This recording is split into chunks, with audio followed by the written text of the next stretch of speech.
I should have changed my name. I should have put Baby Idris right there. I put my real name, but I'm it's too saying late. it ain't too late. You can do it now. You know. Hey, look here, man. First of all, I want to welcome y'all Man, you good. to the very Papa Black podcast, and I'm gonna have a section of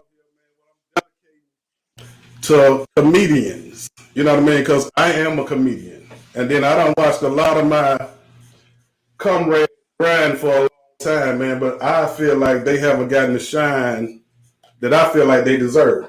So me being who I am, I'm here to try to get them the shine that I think they deserve. And I want them to tell their own story. I'm sure we got memory. I got memories with everybody, I'm sure. So, you know what I mean? We just don't sit back and kick it. I might do this Tuesday or something. Call this Tickle Me Tuesday or Funny Fridays or something. Well, you know what I mean? Dedicated strictly to the comedians. All right, today, man, my first partner in crime. Let me tell y'all something. I'm gonna take this man anywhere I go at any time. I never have to worry about how his show is gonna go. I never have to worry about if he gonna show up on time. I'll never have to worry about if he drunk, high, none of that. Because he love the game and he respect the game just as much as I do. That's why we always been cool since day one. Y'all give it up for the one and only, my partner in crime, Double D, a.k.a. Mr. DeGario Turner, a.k.a. Baby Idris. Hey man, they already know what it is, man. It's an honor, Baby Idris in the building. You know, already know what it is. Well, not in the building. I'm in the house, but the same thing. But I'm gonna tell you something. I'm gonna tell you something. It's a privilege and an honor. Not Blake know me for almost 23 years, 22 years. You know, That's I ain't right. no sugarcoat just like you. That's I right. ain't saying I'm not saying just to be saying something just because it sounds good. But you one of the ones that when I first started, I was wild, mouth full of gold teeth. Yeah, you know how I was. Kept Oh a yeah. gun on me and all that crazy stuff. So you be like, man, boy, you funny. You don't need all that. Yeah, hey, man. You need to leave the streets alone. You funny, you naturally funny, you got it, man. Oh Cause yeah. when I was coming in, you was, you know, thinking about headed that way. I was nah, boy, Oh yeah. Yeah. you We're ain't going gonna get nowhere. into You all too that. funny, Do man. you remember when Oh we yeah, actually met? yeah. Yeah, the first Yeah. conversation we had after you met me was I Mm-hmm. was getting ready to leave the Yeah. game then. I think I was in the game like 5 years then. And see, what I try to get people to realize is that when I started doing comedy, it was a such thing called as underground comedy. But it was mostly about having sex and oral sex and all that. You know what I mean? Whatever they didn't allow on TV, that was considered underground comedy. But when I came in and started doing street comedy, nobody was doing that. When I started talking about selling drugs and all that, so even when I first started, everybody was telling me that I wasn't gonna make it doing my style of comedy. You know what I mean? So, Right. and I try to tell people, I always give two people the utmost respect that I met when I first got into the game that was similar to what I was trying to do. That's TK Kirkland and Doodoo Brown. You know what I mean? So I always get on their props because if it weren't for them, it ain't no way possible that I could have did what I was doing. You know what I mean? So when I met you, Pimp, I was already bucking on Uptown. Like I was bucking on Uptown by myself Yeah. because I couldn't understand how y'all want us to do 9 shows for $450. Pimp, that's $50 a show. Yeah. Come on, Pimp. I Right. can't do that, man. I can't work $50 a show. But I was the only one really bucking on it. You know what I mean? So I'm the one Yeah. that had to get hit across the head. You know what I mean? Which I understand the game, but it's not gonna change who I am. But we ain't gonna talk about me, man. That's just where we met. So when I met you, Pimp, I was really fed up early. You know what I mean? Because it wasn't no pathway to what I was trying to do. So I had to figure it out all on my own. And Yeah. like I say, the closest thing that I could compare myself to was TK and Doodoo. See, Doodoo taught me not to give a damn. Yeah. Like when I first seen Doodoo on Def Oh Jam yeah. with that damn malt liquor bottle, and I'm like, hold on, this man taking a damn malt liquor bottle on TV? at TK taught me how to smooth mine out. Cause see, people think what they see my career, they thought my comedy was hard when they seen me.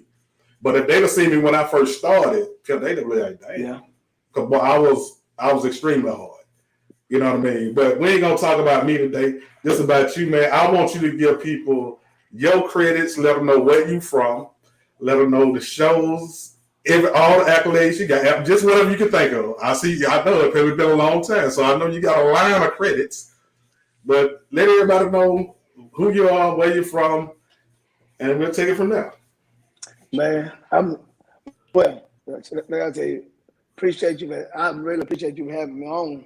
Anyway, you know what I'm saying? I really appreciate it because you mean a lot and still do to this game because you want the one to stay solid. I always tell people it's a difference between I'm a real nigga. I don't want to be a real. I'm solid. Right. I want to be solid. It's different being real and solid. That's solid right. Don't change. That's right. So you always been the solid one, and I look at you as a big brother figure because you one of the ones that was already ahead. You were 10 steps ahead of everybody. You know what I'm saying? They were just trying to. They were playing catch up with you. You know what I'm saying? Right. You was already gone, but you know what I'm saying. You start that real raw, that in your face comedy. You know, a lot of people looked at you like, oh, who is this dude talking like this? But now, like you said, Dudu, one of my mentors, TK, one of my mentors. So I seen you came in. And you ain't swayed from it. You who you are, and I love that about you. You solid, period. So I appreciate you having me on here. And when I first started, I'm from Sparta, Georgia. First of all, my real name is DeGario. You see it on the screen. I don't know why my mama named me DeGario, but she named me that. It's unique. It's unique. I know I got a chance to accent, but it's unique. My stage name Double D. And before I get into everything, this is how I came up with Double D. A lot of people don't know this, right? I had two other names before Double D, stage name. My first name. I didn't know this now. Yeah, I thought I told you this. I ain't never this. My first name, stage name was Geronimo. Now, why the hell did Geronimo come from? I don't know, man. I don't know. I thought I was a superhero or something. I don't know what I was thinking about. That's Geronimo. I changed my name. Everybody, it was too close to Jamario. Right, yeah. But people don't even remember Jamario. It's just Jamario. Yeah. You know what I'm saying? It was too close. Right. And I didn't want to. It was just on the slippery slope. I didn't want to know. Everybody know he trying to steal Jamario's name now. So my second name, I'm come from the street. No, so I don't know about the lingo, the comedy lingo. I don't.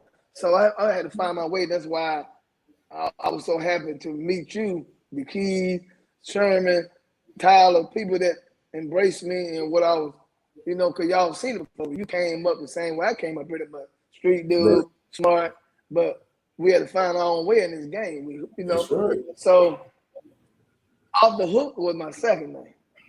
Off the Hook. Hey, I went on stage black at Western Chapel when Ernesto was hosting on Western Chapel. Right. That's what called Off the Hook. The club, the club is what I'm saying. He said, "No, we get a name from." I said, "Your club." He said, "Nigga, I ain't bring you on stage. You're not Ernesto talk. Nigga, I ain't bring you to no damn Off the Hook. You gotta change your name. Hell no, you gotta change your name, nigga. Hell no, I gotta break you, but nigga, you too funny, nigga. Come on, find another name." That's funny. So I went back home. I came back again. Then when I was smoking weed all the time. I was like, man, I didn't know what I was doing. So I went back. I said, let me think. I said, it came to me when I was writing. I was writing in my room because I just shut myself in the room and smoke all day and write. That's all I did, smoke and write. So I always had a speech impediment. I always stuttered real bad, right? Right. I said, I stutter real bad. My first name is DeGario to begin with a D. I say everything twice. I said Double D. This I came up with Double D. Damn. And I came up with Double D because I came here. I said, man, man, you say everything twice, and your first name begin with a D. And W just popped up in the rain, and it stuck with me. So Right. came up here, I'm from Sparta, Georgia, but coming off and on since '89. So, Right. but really, I'm from Atlanta. So Sparta, where I came from. I started doing comedy in 90, the end of 98, 99. That's why I started doing comedy in 98. Okay. November, Chris Tucker Club. And Yeah. Chris Tucker seen me. See, they Man, don't even nah, remember man, man, Chris you Tucker funny, Comedy man. Club. Yeah, they 1998 Chris. when Yeah. he started. 1997 when he started. Right. Yeah. And he said, man, you funny, man. You need to come back. I came back. Ryan Cameron was hosting. Right. First night I went on stage, it was 26 comedians. Ryan Yeah. Cameron was hosting. I was Yeah. number 25. Hell When I no. went on stage, I did okay. But I wasn't scared. It seemed like I had been there before. I wasn't Right. scared. And Ryan Cameron walked in, man, you pretty funny, young man. How long you been doing comedy? I was like, this is my first time. Wow. He said, man, keep going. You know what I'm saying? Big shout out to Ryan Cameron, my homie. Another good Right. dude. And, Yeah. he brought me on stage, and I did my thing. I fell in love with the scent. Sherman Golden was the host of Chris Tucker Comedy Club, another close friend of mine. He was hosting. And he kind of told me the same thing you told me, man. You got to write and structure your jokes. You got to be yourself, be That's you. right. Don't run away from what God created you to be. Be you. Right. It's you. That's right. Be you. I don't care That's what right. it be you. You can't nobody be you more than you, better That's than right. you. And it So don't take no energy to be you. it don't take a whole lot at all. And the crazy thing about it, a lot of people don't know that. A lot of people don't know how to find their own identity. That's See, right. once you find your own identity, man, you just got to roll with who you are, man. So That's right. I started doing comedy 98. So I started going on the road. I didn't get my first payment. And nobody, no shout out, no comedian. I'm a comic comedian. But when you first start out, I didn't get paid. Man, I didn't get no money until my first 3-4 years on the road. I ain't get paid. You know what I'm Yeah. saying? I had to build my name, build my character, and I had to show the big heads that I'm worthy to be on the road with them, and I can do this. Right. And So, I'm gonna tell you. I ain't mean to cut you out. But I like to touch oh, you on shit good? as we go.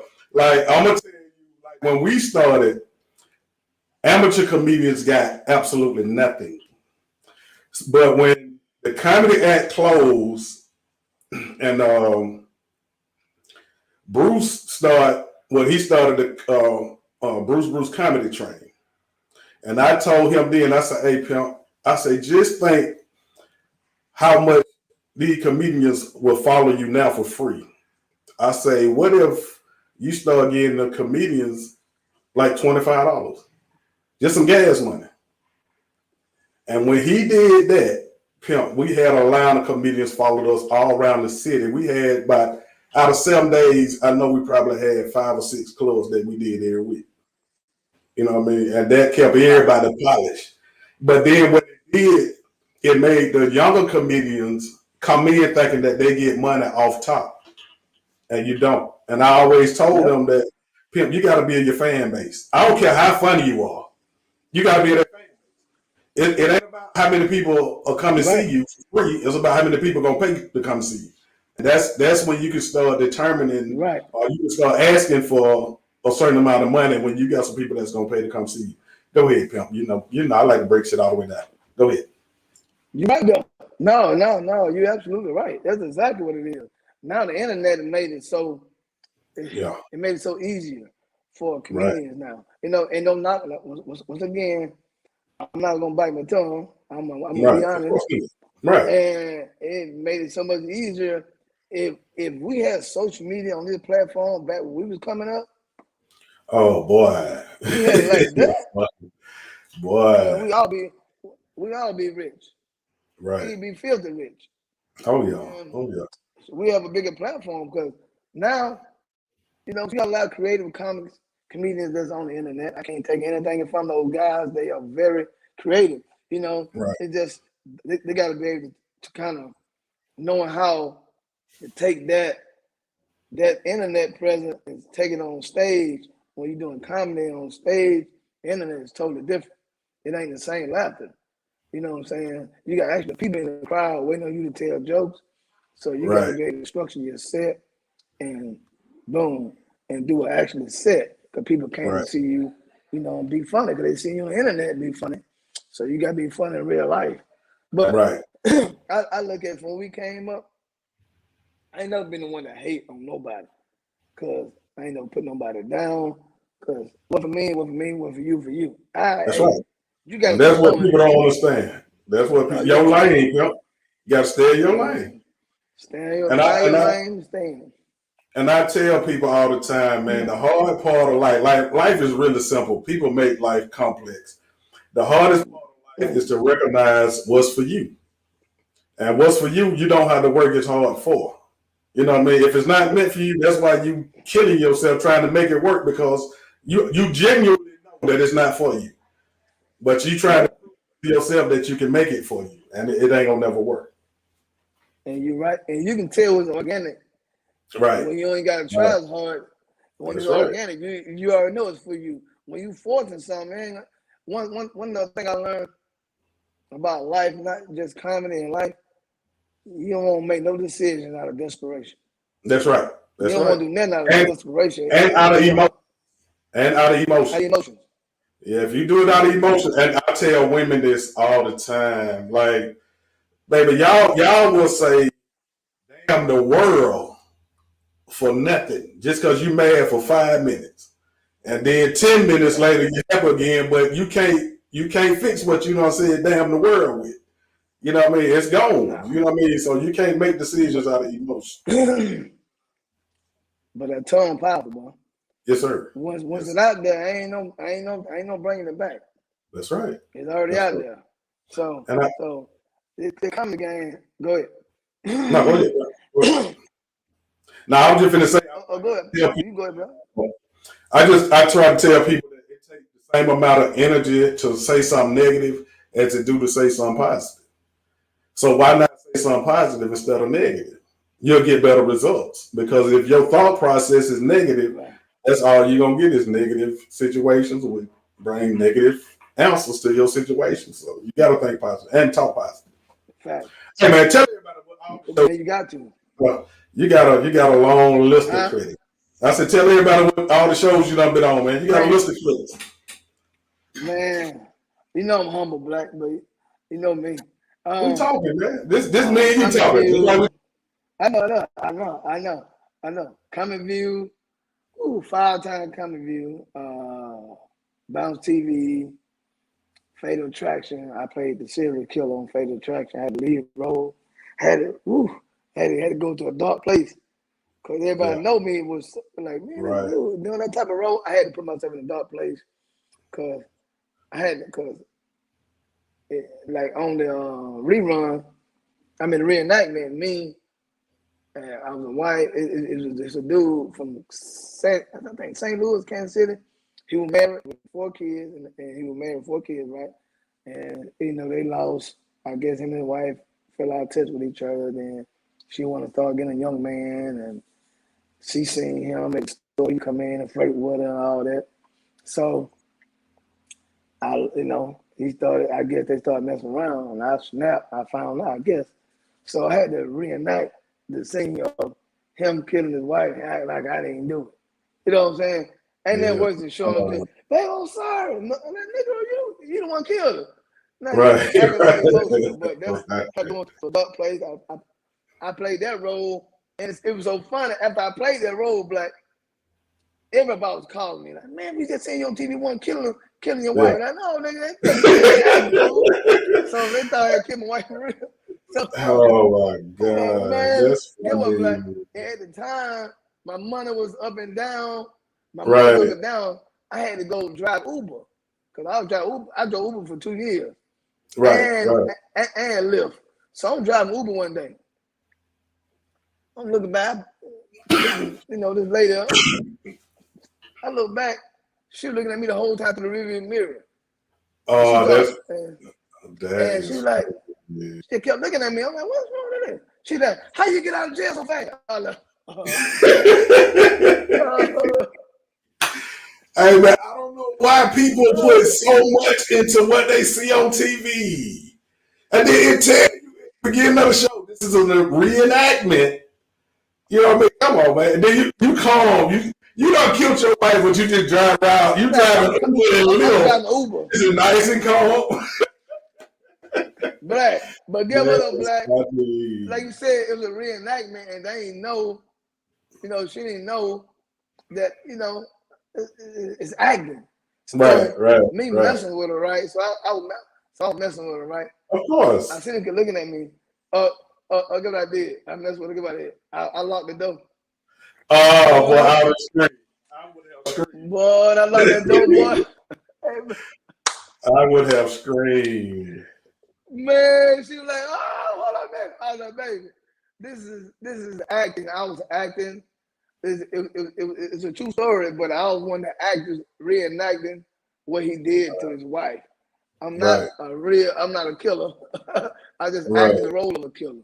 I'm one of the nicest dudes you can ever meet. But did she believe you though? Trying to calm down a bit. Okay. At first she didn't. Right. She like, man, go get all that shit. She's like, no, go ahead on, man. And she had a hood and took me like, go ahead on, man. Hey, hold on a minute, partner. That's what she said. Hold on, partner, call me another Uber. I'm calling another Uber. I said, go. I said, hey, if you want to, you more than welcome. But baby, I'm not. Trust me. You think I be riding around Uber?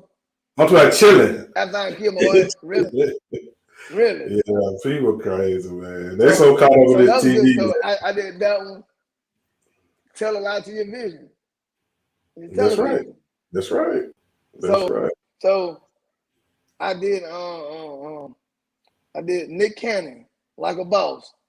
Like I showed up as it was on oxygen. So I showed up as a blind date, as an older dude. It was a young girl. She was like 26, a younger girl, 26. At the time I was 44, I think, about 4 years ago, 3-4 years ago. And she like, hold on a minute. This old dude, I was just old. That big collar, the handle on. I was an old dude for real. So I played that on Nick Cannon, Like a Boss. Robert Townsend, Partner in Crime. Ludacris video. Several music. Maceo, my homeboy. Trillville did skits with them. Did Jesus. 8732 clothing line. The man that was showing me love, a lot of love. They were giving me a lot of free stuff. Jesus really rocked with me. Trill, like I said, DJ Holiday, my homeboy. I did two skits on his. I toured with Life Jenny, man. I toured with Howard Hewitt 2 years. Opened up for the legendary James Brown a month before he passed away. Hell no. And I had a Hell no. I had me and Tyler and Nick Lewis. Dang. Tyler and Nick Lewis. Hell no. It was about 1,000 people out there. He said, boy, and I can't talk. He can't talk. Boy, man, you funny, boy. I don't met some people, man, but James Brown player. I don't met Ike Turner, the Fonz, O.J. Simpson, a lot of basketball players. OJ? Yeah. I got a picture with OJ. Down in still having a white girl. I was like, boy, you ain't learn. Boy, come on, boy. Boy, you just gonna keep on. You gotta stop playing white one now, I guarantee you. Yeah. He went white one now. Of course. Hey, man. What made you want to be a comedian? What made you want to be a comedian? To be honest with you, I get asked that question a lot, often. And at first, I really never thought I would be a comedian. Right. I never thought I would be a comedian. I've always been funny in school. I was a class clown in school, But it was actually a dude that was funny than me then. God rest his soul, Antoine. He was funny. Everybody crazy. He was funny. But me, I ain't never thought I was gonna be a comedian. But when I seen Red Fox, Right. I want to be a comedian. Right. One of my favorite comedian all time. I don't care about his. They say he do stock jokes.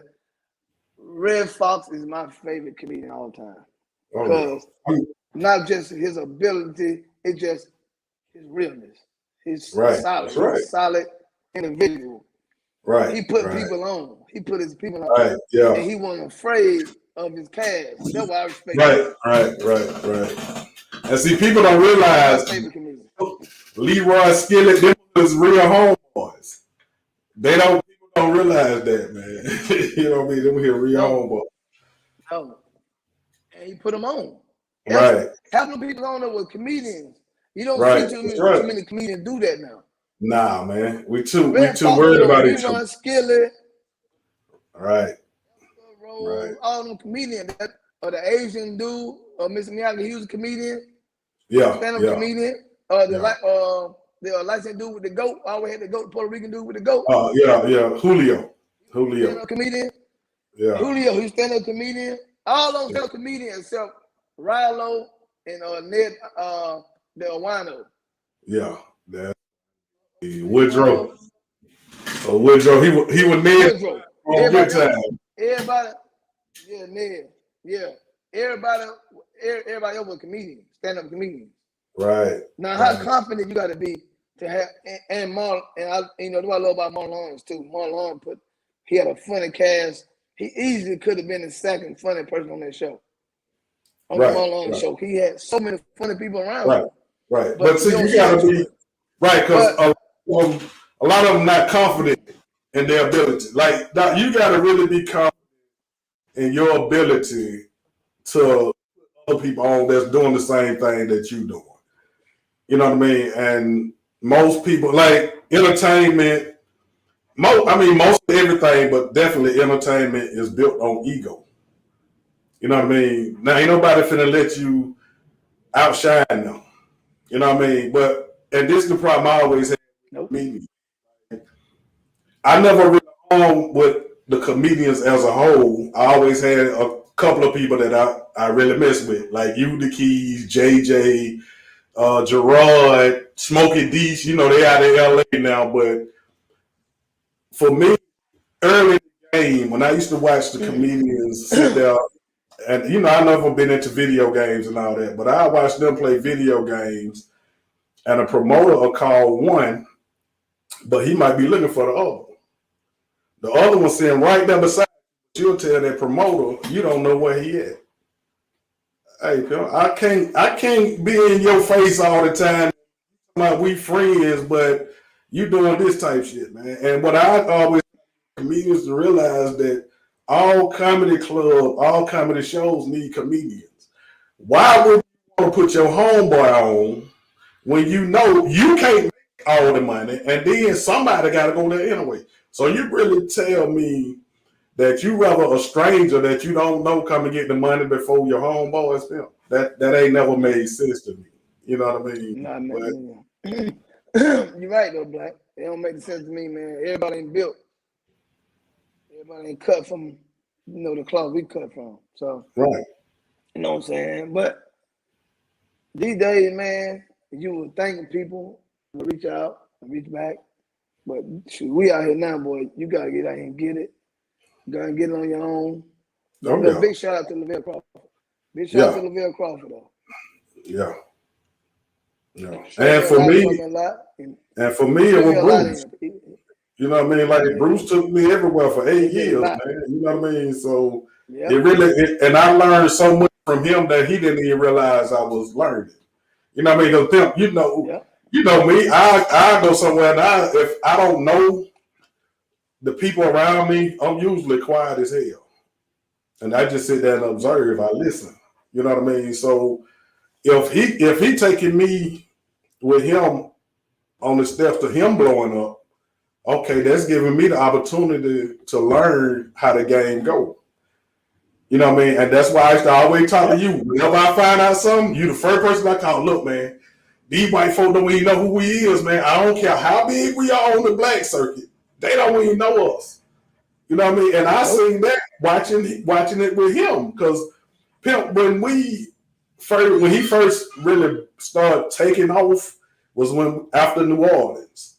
And see, they was bringing us in on Monday and Tuesday nights. They not even open on Monday. But once they seen him selling out Monday and Tuesdays, they moved it to the weekend.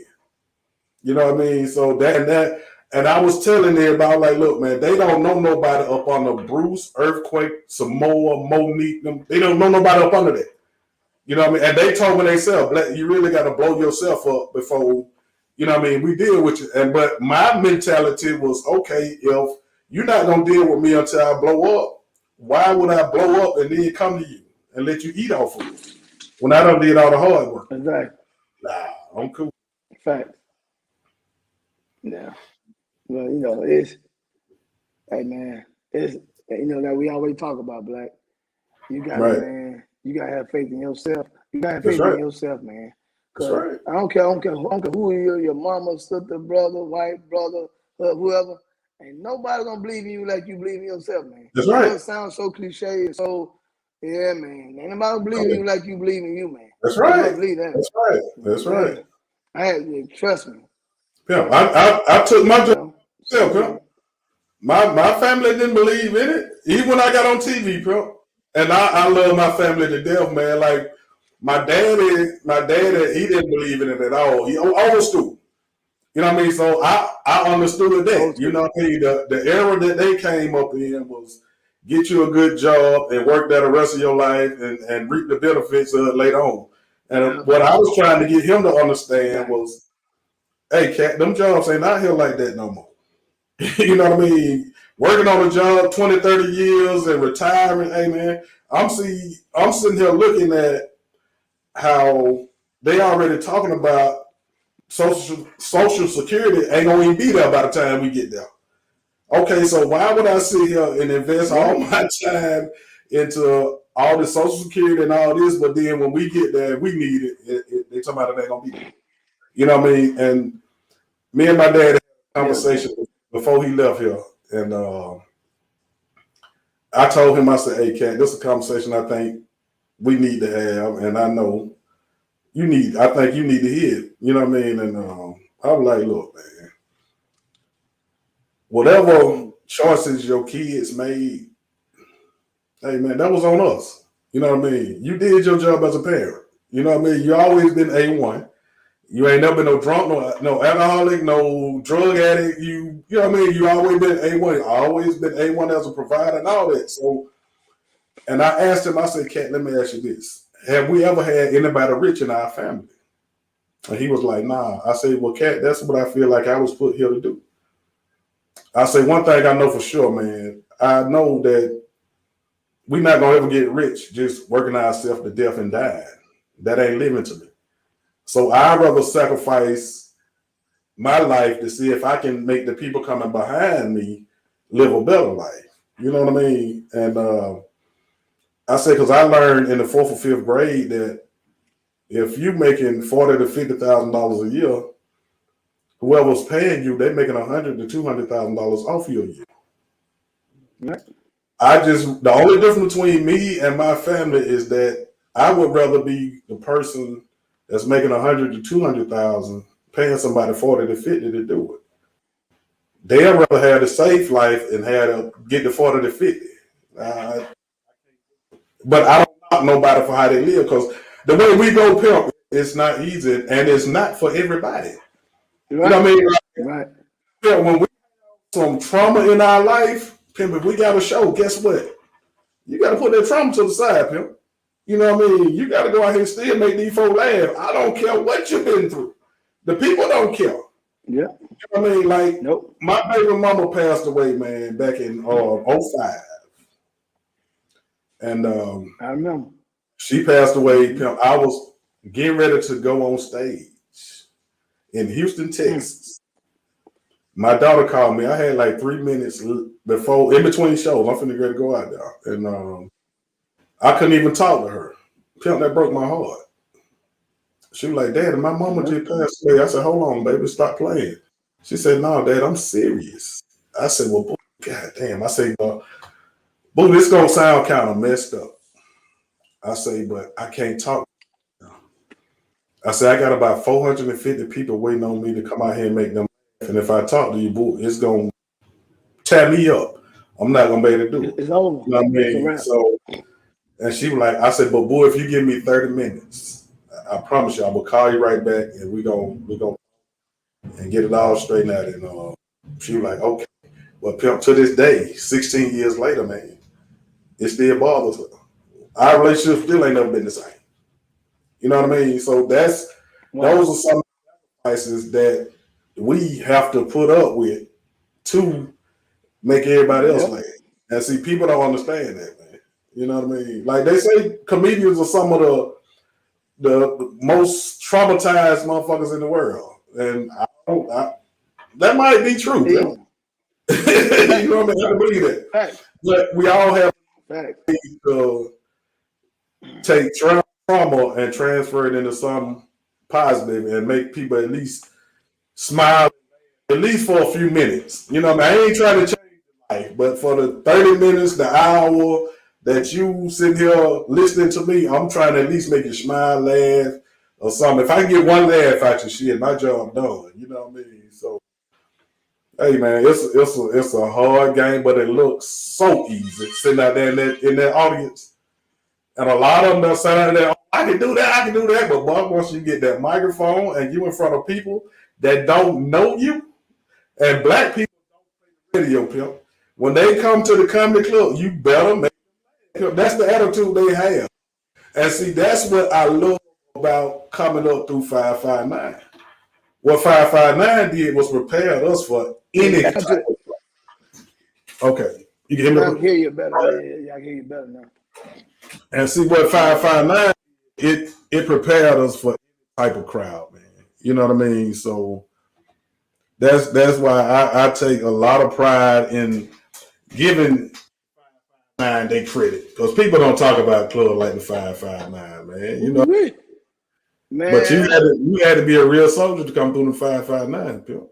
Man, the first time I did it, I only did three. I did 3 times. I got booed twice.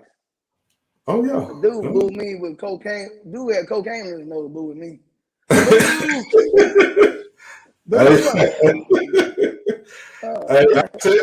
I tell people how fight that 5-5 war. Hey, Pimp, you had to be a soldier to survive that 5-5, Pimp. You had to be a real soldier. But you knew if you made it through that 559, you can go anywhere. You can go anywhere. And see, 559 was always compared to peppermints up in New York. In Jersey. Yeah. It's always compared to peppermints. You know what I mean? So, hey man, you know we'll talk all day, man. Let me see. I ain't gonna keep you on here all day. You good? How you prepare for the stage, man? Like you got a ritual or something you do to get yourself ready for the stage? Me, I have actually a few. But me, I like to sit in the audience before I go on stage and watch people reaction at the comedian on stage. Right. Like even back when I was on the road with Lavelle Crawford, I sat in the crowd a lot so I can see the reaction. I like to get the reaction of the people and feel the vibe. I like to get there early. That's right. To survey the room, know where everybody at. No, just in case I get the heckler, I can know they located. I know they got on already. That's right. So I've always been a student of it. I watch everything with the third eye. I watch everything. Right. I see everything. So that's why I get there early. I like to get there on the show. I like even when I'm a headliner, I like to get there early. I get there before. I like to get there when the host get there. That's right. I don't wait till late coming. No, you got to feel the room. That's right. You got to feel the room. That's right. You got to feel the room out. I feel the room out.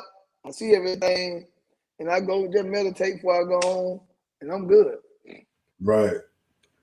Let's see. Comedians you love to work with. Like it's a certain I know. Now you one of the only ones that I can say they get along with every goddamn body. I don't know how the hell you get along with everybody, but you want to get along with everybody.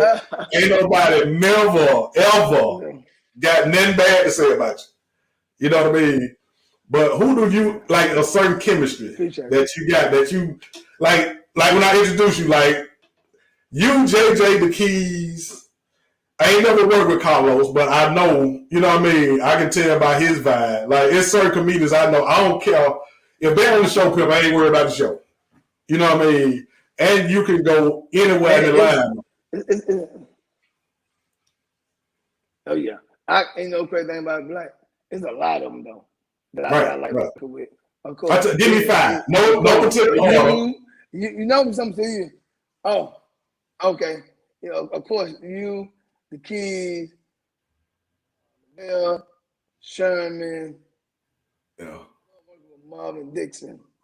I like energy. I like Marvin energy. Yeah, Marvin been a fool a long time. I love Marvin. Yeah, I love. There's a whole lot of them, man. I love working with. I like Henry. Yeah, Henry a fool too. I like working. I gotta get Henry on here too. Henry turned this motherfucker up. Barbara Carlisle. Yeah. Carlisle. She just said she just sent you some love on my Facebook page. Yeah, Barbara been grinding a long ass time. I'm glad she's getting her due too. Barbara, when I first started, the disciples need to open up a Barbara. The Jesus and the disciples. Hey, no. You know she gonna have it. You gonna have it. She the headliner back there. Right. I think Barbara performed at the First Supper. Hell nah. You know she gonna get your ass. I know she is. But it's so many black, so many. I'm cool. I can work with all the comedians. I can work with all the comedians. Yeah.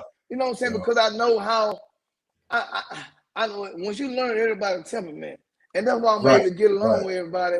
You know, am I friend with all the comedians? I'm quite sure I'm not. Right. But I'm cordial. I'm gonna be honest with you. I'm gonna show you love. I'm gonna root for you. I like it once you understand our personality, you know how everybody. I know how to handle everybody individually. Because I know you gotta get up just. That's right. I already know. I know their temperament. I'm a chameleon. I work with anybody. You know what I'm saying? I know how. You know what I'm saying? If you got bad energy or I don't like your energy, I still know how to work with you. I just, stay away from around you. When you time gonna stay, I get my space. You stay in your space. I stay in mine. I show you love from over there. You know what I'm saying? Hey, because I still got to perform. So I can't have that mindset like, man, I don't really deal with this dude. Now you thinking about this before you gonna stay. Now your set ain't right because this person's on. Why you don't like this person? No, I know how to deal with everybody individually, man. That's right. And that's why I'm cool to work with anybody. You know what I'm saying? I don't mind working with anybody, but Bob, I love, like I said, Bob and Marvin Dixon. I like working with JJ or Coyle. It's a whole lot I'm probably forgetting, but that's what I mean. Coco Brown. Right. Like that's what I people understand. Like Pimp, really the era that we came up in, I always say this too. I feel like we got overlooked. Cause see the first 2 years of Def Jam, maybe the first 3, but definitely the first 2 years of Def Jam, they had the damn comedy game on lock for 25 years. You know what I mean? The class with Bruce, Michael, DC Curry, Samoa, Monique. You know what I mean? Boy, they had the game on lock for the longest, and then they stayed funny for that long. You know what I mean? Like it ain't like them motherfuckers. Them won't stay funny that long. So a lot of us I feel like got overlooked because then it went from them to basically the younger comedians and the social media era. So like I say, my job is to come on and get the people that I know been setting this motherfucker on fire for years, man, that, hey man, shit, I want you to get your shine, Bill. You know what I mean? Because Bill, you deserve it. Now you know me, Pepper. I don't brag on nobody, but I ain't scared to spit facts about anybody. Oh You yeah. know what I mean? So I damn sure appreciate you, man. Let me. Facts. I ain't gonna hit you with one or two more, man. Well, I ain't gonna. I ain't gonna. I ain't gonna you keep you all good. I'm night. glad you I'll talk to boy, you you all day. family, boy. Of course. This right here is family, right? Right. We Now talking let me ask you this: mhm. which position you like the best? Hosting, feature, headline. Ooh, black. I knew you were gonna go that one, but I'm I hard. know. You can do all three, but Nah, you the got to have easiest. one that. No, I didn't ask you the easiest. I didn't ask you the Easy, easiest. okay. No. Okay. Which one do you prefer? It depends on what's room, what crowd, what club. But me, I love hosting because I like to interact with the crowd. There you go. There you go. Man, I love man. I'm a people person. Even though Right. I can, like you said, I can do all. I can headline. I can feature. I can host. Feature is the easiest, of course. Right. That's the sweetest spot. Right. Because But you don't have no hosting, expectation. I ain't no pressure. I ain't no Right. pressure Right. That's because you're in right. the middle, and people love the underdog most of the time. And Right. but I'm hosting because I like to interact with the crowd and I can talk on any level. Right. I like to just be free on stage. Hosting made me be more free and interact with the people. Talk to them. I love hosting. Right. You know what Right. I'm saying? Even though, of course, but I like hosting. I I like hosting. Hosting or headline, either one. Either one. All right. Snapping or doing material? Which one you prefer? Ah, Because man. you're great at both of them, Pimp. You one of the best numbers in the Man. game. Always have been. Ah, man. Let me see, Blake. God dog it. I love the material, but I love snapping because I grew up doing it. I That's grew up doing. right. We were poor. We the poorest. We were the poorest family in our city, and a lot of people don't understand. That's where a lot of this came from. All that built up Right. energy. I was mad Right. all the time in the world. Right. I was just mad because we were poor. So I had to Right. joan all the time, Right. joan and Right. fight. Right. So as I knew how to, joan. Right. And even when I brought that into the comedy world, I did Lord Jones, man. Not starting a Jones because I got the material. I like Right. just snapping in a way because I like, because it keep me sharp. That's right. Keep That's me right. sharp. But I can do either one. All right. Signature. What's the joke that I don't give a damn where you Huh? go? I say your signature joke. Like I don't care where you go. I don't care how many times you done did that joke in that city. If you do a show and you don't do that joke, they gonna have a fit. What's that signature joke? It's two of them really, but I I say know the it. motorcycle joke. I know you gonna say that The motorcycle. motorcycle joke or the good coochie. Be at a Home Depot. Yeah. You Hold go on. in the house. So you still got the But tube I say belt. motorcycle joke. You still got the tube belt. Take out Hamilton. Yeah. That's what. Mm-hmm. I ain't That's did it in what a I'm long saying. time though. Right, right, But right. but my go-to joke that I don't care what crowd I'm in, that police joke gonna hit it anyway. Yeah. White, That's black, hood crowd, college. right. All right. If you were a comedian, what would be your dream job? If you wasn't a comedian, what would be your dream job? What? Me, actually, I wanted to be a fireman before I even start coming anyway. Damn. I actually had a job. I had my homeboy was he was the chief at the time, 1997. No, 1998. I started on comedy in '98. He said, "Look, man, come up here. Just come up here, get application. I got you from there. I'm a vouch for you." I came up there at 7 parking lot, about an hour and a half. Just I was scared to go in, and I Right. didn't go in there and sign the application. Damn. And he got me, and I left. And I kind of gave him a bad name, and Right. I just didn't feel it. I wanted to be a Right. fireman. That's what I really, that might. Like I said, I'm a people person. I love to save, help people. Right. And so I was looking at it like, man, I want to be a fireman because I love, just love to help people. And soon I didn't sign the application. 3 months later, I started doing comedy. There you go. So it wasn't meant for me to be a fireman. Right. But That's that would right. be my dream job, a fireman. Right. Had I been doing it now, I would be the chief. I would be the biggest Yeah. one. I would be the highest rank by now. Yeah, but would you still be in, or would you be up here? Huh? Would you be still in Sparta, or would you be up in Atlanta? Oh no. Oh, no. So you would be the chief of in Sparta. Man, please. But chief down Sparta probably get about 20,000 a year. Man, please. I make that. I find it on the ground. Man, That's right. Up here, man, no. Either way, it would have been the Cab County. Oh yeah. Right. Right. All right. Excuse me. What inspired your comedy the most? The kids, the wife, or your damn dogs? I said the kids. Yeah. You asked me what inspired my comedy?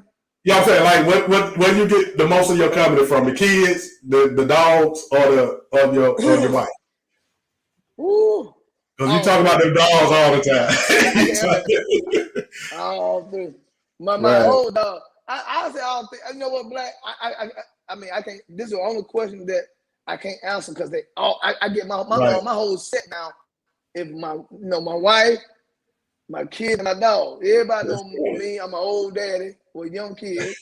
Everybody know me. I got three CNI dogs. They are old. I got one of my dogs had 2 hip replacements. This nigga blind in one eye. Diggy old, and Carlos Miller gave me that dog. Damn. Carlos Miller gave me Diggy, my older dog. Damn. Yep. He Hey, real sipping. Man, when I got the dog, he smelled like weed. But go ahead. The dog smell like weed. All right, this is a personal question. I know it's gonna fuck you a little bit. It's gonna fuck you up a little bit, but this is a personal between me and you, because I had this conversation with you every damn time I talk to you. When the hell we going fishing, man? When the hell are we going fishing? I know. First of all,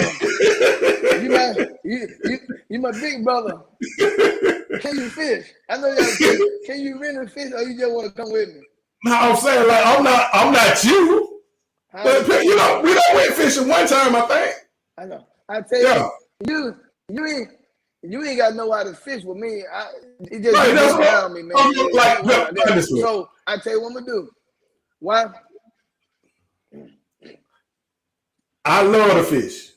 I'm not great at it. I say I love to fish. I'm not great at it, but I love to fish. That's the most peaceful shit in the world to me. Yeah, it is. You know what I mean? And I like to go with people that know what the hell they doing. Because I'm still learning. You know what I mean? And then I know that's your element. I know we sit out there on that lake, ain't no telling what the hell we'll come up with. You know what I mean? Like I would love to do 2 things with the comedians. I want to do a fishing trip, and I want to do a big ass barbecue. I would love to do both of them with the comedians, just to get everybody together and sit there and trip on them old times and talk about everybody's path to, you know what I mean? Where everybody that went compare. There's a lot of motherfuckers that came out the ATL, man, from starting with Bruce and DC Curry, Shaman Golden, Tim Murray, Rex Garvin, Pimp, and it's forever song. Then it trickled down to me, you, JJ, now Carlos, goddamn Lil Duval, to Everett Doodoo Brown. Man, the list goes on, man. You know what I mean? So I would love to get everybody together and at least one time, just all of us sit out there and just kick it and talk cash shit, man. And I want it to be recorded because that's one thing we ain't gonna be able to get together, but probably one time. You know what I mean? So I would love to do that. One more question. Yeah, you know you're gonna have to help me put it together, nigga. You already know that.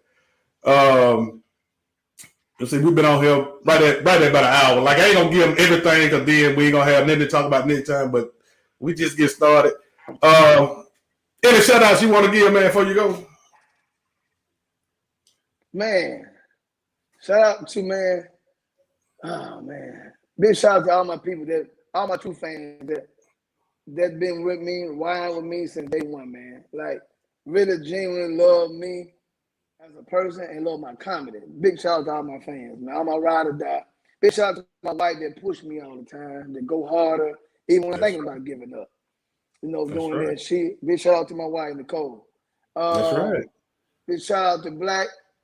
Big shout out to you, of course. You molded me to you my dog on how to do this. And do it. I'm saying we friends. Yeah, we friends. Yeah. Nigga, we brothers. Nigga, we brothers. So, we brothers. Shout out to you for sure. We brothers, friends. You my That's mentor. We all that. And That's right. In one. Tyler Craig. Shout out to the late great Tyler Craig. Yes, sir. Yes, sir. Showed me a lot. Sherman, the Keys. A whole list of people. But big shout out to everybody that still got their mental, got their mind, and ain't lost their mind during this pandemic. Man, shout out to all the Black fathers out here that that's taking care of their responsibilities, man, and not giving up. Right. Keep going, put your head down, keep going. That's right. Big shout out to Lavelle Crawford, the last always show me love, take me on the road, man. Show me on many platforms, man. And the number one is God. That's number one. Big shout out to God. He helped me get through a lot. That's right. Yeah. I'm gonna tell y'all this. We trip on all the time, man. That this is how much shit we got in common, and it sounds kind of crazy, but every time I have two granddaughters. Every time my daughter give me a granddaughter, 2 weeks later, his wife have a baby. It done happen both times. Yep. Both times. My daughter done gave me a granddaughter. Both times. 2 weeks later, his wife give him a daughter. Both times. Hey, man, I just want to say thank you. I just want to say my kids to keep me going. That's they right. Really keep me going. That's right. They ain't close. They keep me going. That's right. They keep me going. They keep me. That's right. They keep me motivated. Keep me pushing. Every time they come home, keep me going. They motivate me. So yeah, bitch. Of course, my babies. Right. And see, I tell everybody, man, when you got kids, that's the best time, man. Because what I do, I use the kids' energy to keep me young. You know what I mean? And what I've done, Pimp, I done lost 50 pounds. I was at 300 for about 20 years, Pimp. And I feel so much better now. And I just did a detox, Pimp, and it cut that gut in half. So now, oh boy. Feel good. Boy, I can't tell you that now. Oh, no, you really can't. You really can't. And it's amazing how as I got older, I got more health conscious. Because when I was young, I didn't care, man. But what it did, when my brother had that stroke in 2015, Pimp, at 45 years old, it woke me up. Because, see, my brother wasn't even a whole year older than me, and he was probably half my size. And see, I'm not one that have to wait till things happen to me for me to wake up. If it get close to me, I wake up. So once I see him go through that and be paralyzed on the right side of his body at 45 years old, I'm like, hold on, Pimp, we got to get rid of some of this. So people, when y'all see me, I know I look totally different. The braids are gone, the stocking cap is gone. And I done lost 50 pounds, but I promise you, I'm great. I'm in great shape. My niece now be tripping. They be like, oh, won't you just say you feel old? I said, no, boo, because I don't. You know what I mean? And that's why I always say I'm 27. It ain't that I'm ashamed of my age. It's just that's always been the perfect age to me.